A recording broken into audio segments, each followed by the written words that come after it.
Peace, family. It's Sunday, the 24th, March 24th, 2019. How's everybody doing?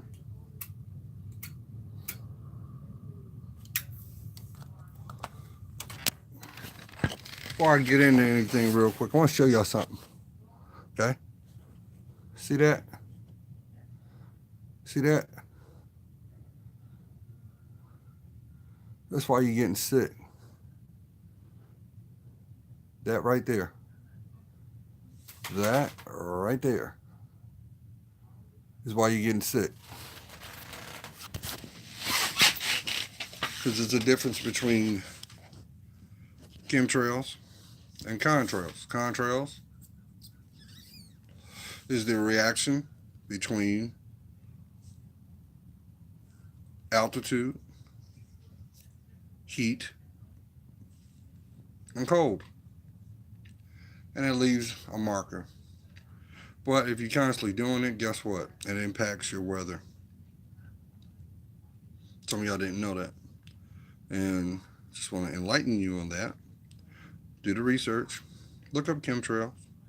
Look how it pertains to your area. You'll notice how there are major shifts. A lot of areas behavioral, and a lot of it is health. But anyway, that's not the reason why I'm putting this video. I know I put one out yesterday,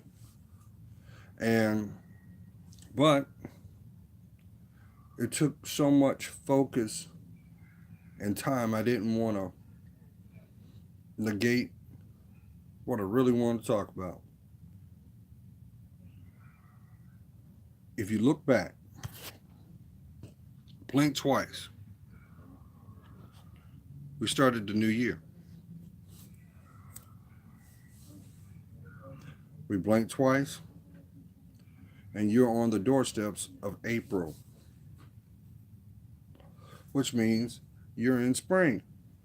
You know, notice the floral colors, notice earth tones kind of subtle out, and you'll notice a reaction in your environment too, because colors are the same as vibrations.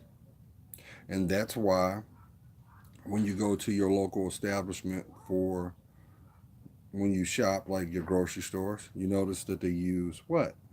Colors. Why? Because it is what the brain reacts to. No different than a child with a newborn and a new toy. It's about the focus. And that's why strategically some things are placed where they are. You may have said, I'm going to go into the store with this one objective. And then when you go to the register, it contradicts. Why? Because everything is strategically placed for your attention span. That's why everything's more user-friendly these days. Why? Because it's about goods and services. If you don't think about it, you're going to be about it until hindsight and you decide to say, well, man, let's look at this bill. Let's look at this credit card. Let's look at this bank account. But there's no here nor there. How you doing, family? So it's semi-early still here. The weather's starting to act fairly well, but I'm expecting that we're going to have some more fall-like weather before the oven starts to turn in. And what I mean by the oven, I'm talking about exactly it getting hot. Because it's going to get hot because everything is basically about duality. Can't have all this extreme cold without having all this extreme warmth. Which you know what that means. Some of y'all going to have to deal with the mosquitoes. Yep, because the mosquitoes is coming. Hey, good morning. How you doing? All right now. So you know the mosquitoes is coming. So everybody that's going to be out there in the yard, trying to get the yard right, got to get those Centinela candles. He's like, what are you talking about? I'm talking about this. I'm talking about this right here. Some of y'all might have bug zappers. Some may have the tiki torches. Yeah. Somebody, got to gear up for it because this year you're going to have a bunch of mosquitoes this year. They've already said. So if there's going to be mosquitoes, they're going to be flies. You got to have flies. But let's talk about that metaphorically. Because what does a fly do? It lets you know what is dead. It lets you know what does not serve. To the point it gets under your nerves. Or gets on your nerves now, don't it? Some will allow that fly to be the focal point until it is gone. Some will turn around and I kind of call it the OCD effect. You see it land on something, you're like, oh, I gotta clean it. I gotta sterilize it. I gotta make sure whatever it made contact, it is totally clean. Ain't nothing wrong with that. But let me ask you this. If you're doing that for where you live at, why won't you do that for yourself? Let that sink in. If you're willing to do that because of a foreign substance, say an insect, and you're willing to pretty much make Armageddon go down in your home, God forbid it be a spider. Ooh. Why won't you have the same energy for your emotional self? Let's have that conversation. Why is it that we choose to allow certain things to be overlooked when you know it has to be cleaned? I've always said, if you break this year up, if you break the year up into quarters, you got 4 months. You got planting season. No, correction. You got survey season, planting season, cultivation season, and removal. And that could be interpreted by your harvest, your payout, the investment. Or, like some people, they will turn around and say, if it ain't broke, that's right, don't fix it. But what if that situation that once was a priority does not fit? You got to make a decision. Don't know what happened, but we're back. That took more than 30 seconds. That took 90. The innocence of a child. They out here playing. But what do? Do you just give it time and hope that it will fix itself? Or do you allow yourself to be truthful and say, hey, based off of my criteria of where I am, how does this fit? Because everything that you do, everything should be cohesive. Now, I'm not trying to sound like it's got to be robotic, but let's be honest. You notice that the things that are supposed to be, there's always a flow to it. Think about it. It's a natural progression. It's like literally all the doors are open. Why? Number one is validation. Validation of the moment. And number two is ownership, because that's where you rightfully belong, or it should have been. Now, for some people, it could really be a stark revelation and feel like a big burden, which is nothing but stress. And keep in mind, you know how you have people always talking about, well, you notice these last 5 years we've been socially putting a voice, a symbolism with a lot of uh, ailments that mankind has had to deal with. May it be uh, um, cancer, um, uh, big focus has been on the opioid crisis that's been going on. Uh, Really, when you think about it, it's been going on for the last decade. And then slowly but surely, the conversation has been expanded, and we're talking about the effects neurologically because there's a lot of people suffering in silence due to depression and stressors. And I know that for some people, that might not be a conversation that they want to have, but it's something that they have to have because it gives you an understanding of not only where you are, but it also gives attention on what needs to be focused on, what's priority. So I put that video out today, this one, entitled it the way it should be because of the fact that this is spring now, family.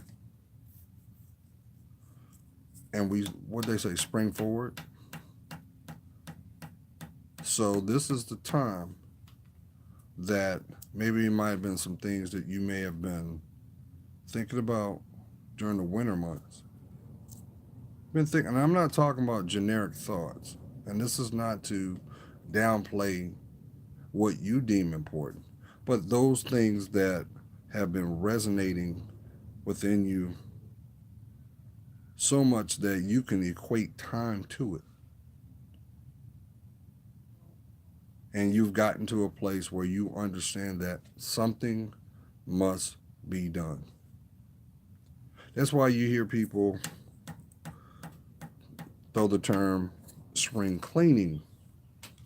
They throw it around, and you're gonna keep hearing and seeing um, advertisement about cleaning. You know why they're doing that? Number one is the financial benefit, and number two, the emotional gratification comes with it. Because think about it. As a matter of fact, I can use a great analogy right now. A great example. I have a walk-in closet in my bedroom, and I tell you, when you open that door, it looks like you're walking in a mall because I have all these clothes. Now listen, I'm not pointing that out because of ego. I'm using that as an example because number one, I like nice things. I have a sense of style of what looks best for me. Not to each his own. Some things are not for some people, and that's good. That's all right. Power of choice. But I also noticed that every time I went in there, the thought of, man, you're going to have to reorganize this. And then, we can go a little dark with that and say, well, you could see scenarios where people will become hoarders. You know what a hoarder is? That's a person that, because of an emotional trigger, they hold on to things that they should let go of, or it doesn't serve them. May it be because there was a memory or a trauma connected to it. So I was in my closet. Well, I go in it every day, but yesterday for sure, I was like, today I'm going to make a point to go through my clothes, and then make a logical decision. Do I need this? Does this serve me? I got countless shirts, button downs. You name the style, I got it. And because they're good quality, not because of the brand, because the quality. I said, well, you know what? I might not want to wear it today, but I'm not going to just throw it away. And I knew that was more or less a trigger because I realized that I had shirts that I had not wore in over 5 years. Come on, Queens, talk to me. How many times you went shopping, you saw something, you were like, that's me all day. And you got it. Took it home, hung it up, waiting for that moment, put it on, and it still got the tags on it.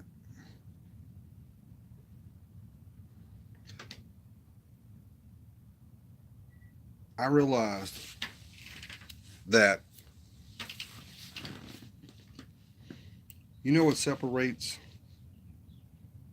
a possession of value from a possession that has no value? You know what the difference is? The possessor. For example,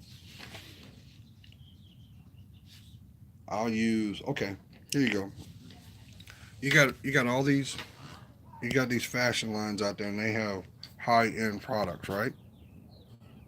High end products and we'll just say a purse. We'll say a purse. And that purse costs from $300 to $500 for that purse. That's the market value for it, right?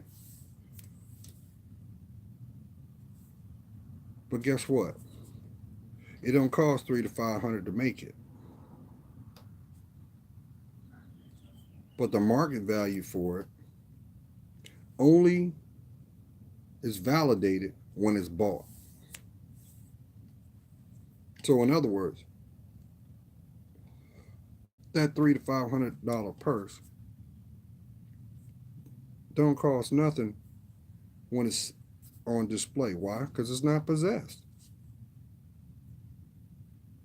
Get it? You understand what I'm saying? It has no value until it is possessed by the consumer, goods and services. So let's flip it. Let's talk about you. How much you think you worth? And now I'm gonna throw a little morbid in there too, just just because I got to. How many times you didn't seen somebody that were the epitome of what we call socially the Joneses? Got everything you could imagine. Got it going on from the outside, but they just as miserable as if they didn't. How many times have you heard people that somebody obviously don't like what I'm saying because they're trying to shut me down? But that's okay. I must be speaking truth. But you hear it all the time. The best things in life are free. They're free, fam. They're free. But they're priceless too. Like your time. That beautiful mind of yours. So let me shift gears because I don't know if they're going to try to cut me off again. Um, so it's springtime, fam.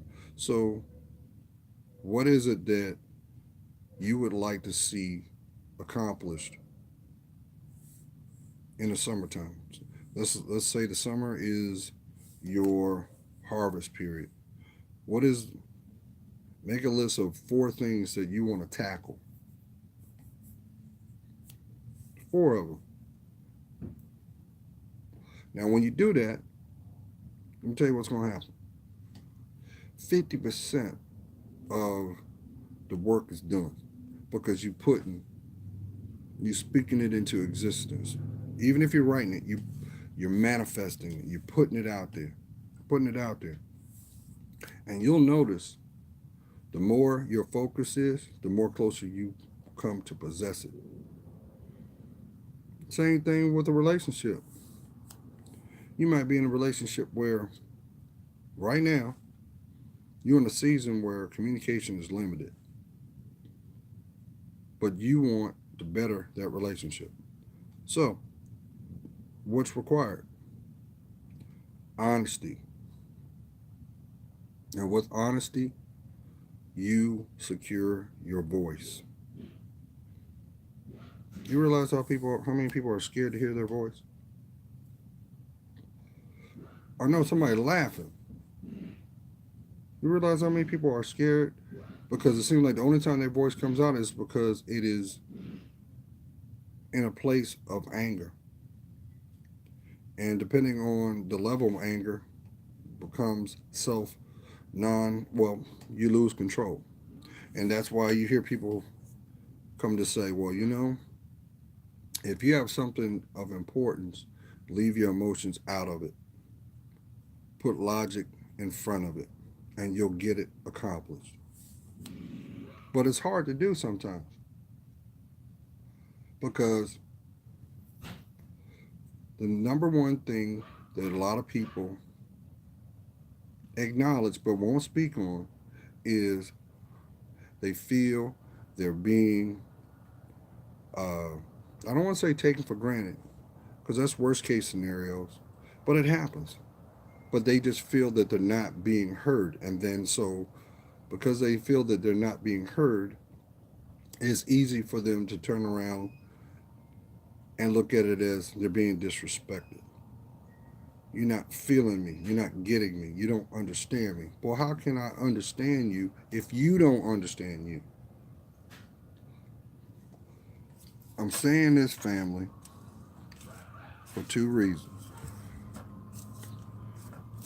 And I don't know why I didn't mention this before, but I just had my birthday. I celebrate my birthday on March 7th. And March 7th, I turned 50 years old. That don't even sound right.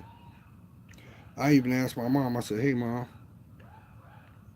Did they mess up on the paperwork? Because sometimes people do that. Because I don't feel 50. I know somebody said, "But yeah, you look 69." Shut up. Got jokes, huh? No. But what it did do is motivate me to shift my gears and priorities because I know now that I then broke that nickel, it's all about definitely being true to me. Now, here's a caveat on that because even when I was young boy in my teens, I never understood how some people transition to become that old bitter person. You know what I'm talking about? You might have a loved one that that paradigm. Like you don't even mess with them because you know that their energy about them is very vile. You can't even say hello without some some type of negative projection because that's all it is. It's projection, family. And what you're seeing is there was something pivotal that occurred in their life that was such of an impact. They chose, you hear me? They chose to take a position to to fortify and protect themselves at all costs. So you notice, you see your elders when you go, you see them when you have a conversation, they're straightforward. We used to use this term um, back in D.C. got no cut cards. And you're like, wow, I just want to say how you doing. And automatically they fire back 5 questions like, well, why you want to know all that? And you just showing compassion. You're like, well, why? I'm just saying hi and you giving me the ride at. A lot of that, I believe, comes from an experience in which an emotional need was not met. I'll do one better. This is going to shake the tree on some people.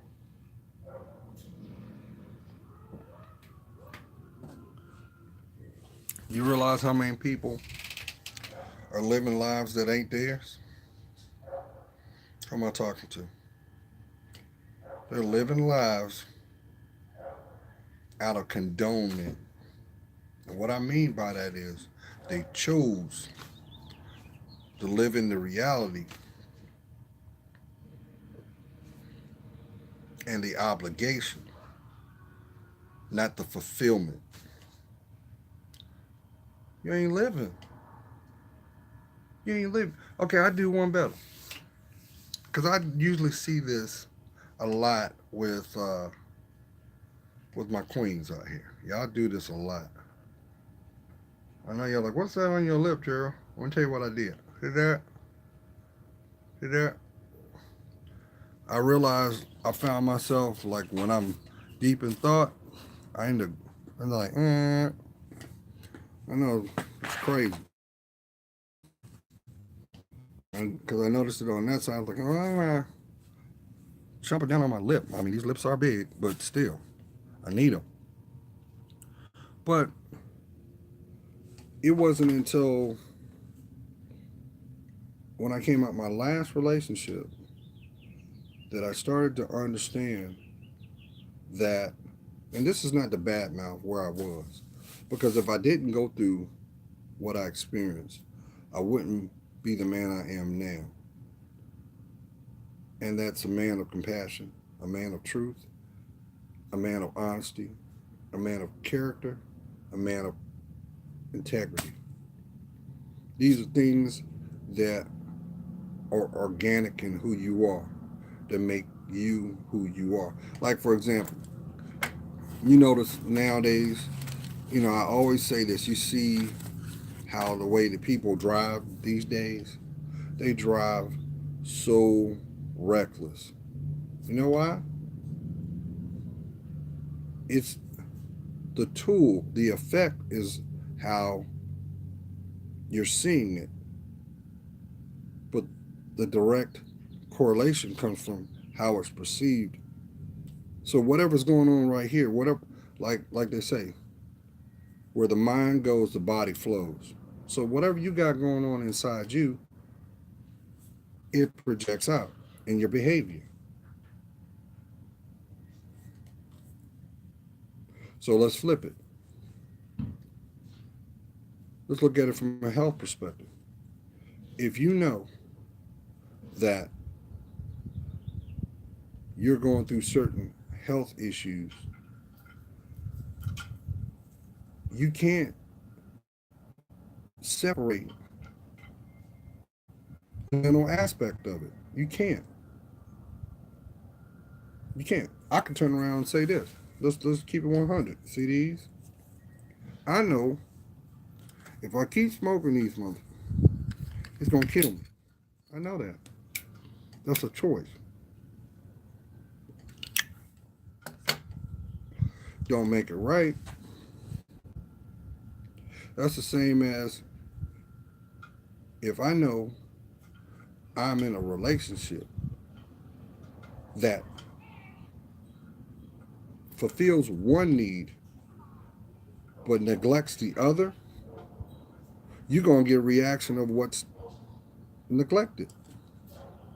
And that's the reason why some people opt to have surrogate relationships or hybrid relationships. When in actuality, all that's really needed is a true heart to heart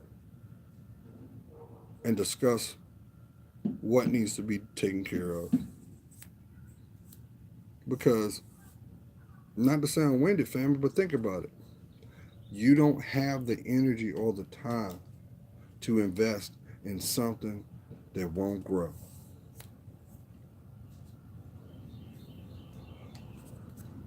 Think about it. If I turn around and I want to plant flowers, right? But I don't have the soil that's going to protect that seed so it can go through the natural stages that it needs to go through. Guess what? That seed going to die. That seed going to die. No matter how much I decide to water it and give it sunshine, give it, let nature take its course, it ain't going to grow. It ain't going to grow. So let's apply that to yourself. Let's apply it to yourself. If you know that you need to make some development about that's going to make things better, why won't you do it? Or what's preventing you from doing it? Because that's fear. That's fear. And I'm not saying that to emasculate you if this is a guy or make you feel less than as if you're a female. I'm asking you as a human being, what is the one thing right out without even thinking about it that will make you happy? And whatever that is, how far is that need from your emotions? Because I guarantee you'll find a direct correlation of where your emotional health is with your physical health. Because I'm gonna tell you what's gonna happen if you continue to put your emotions in the back seat of your life. You know what's gonna happen? You're gonna end up like everybody else.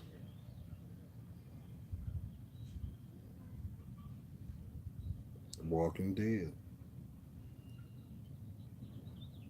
The greatest gift you could ever give a person is a smile. The second is your truth. So the question is, are you going to do it? Because you're worth it.